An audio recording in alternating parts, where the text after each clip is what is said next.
Constancy under negation test. One of the tests used to check for the presupposition underlying sentences involves negating a sentence with a particular presupposition and checking if the presupposition remains true.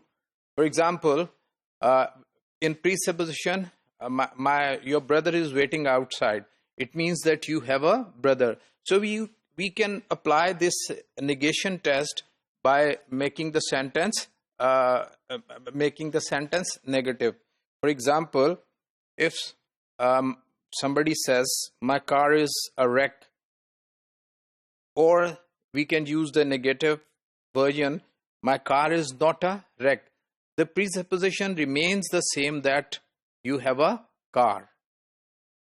The underlying presupposition, I have a car, remains true despite the fact that the two sentences have opposite meaning. So this is constancy under negation test. This is called the constancy under negation test for identifying a presupposition. Your dog is lovely. Your dog is not lovely. The presupposition is that you have a dog. John doesn't regret having failed the exam.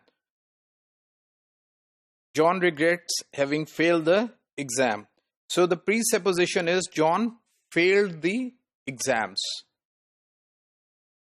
I used to regret marrying him, but I don't regret marrying him now. So the presupposition I married him remains constant even though the verb regret changes from affirmative to negative. So constancy under negation test help us determining the truth of the presupposition.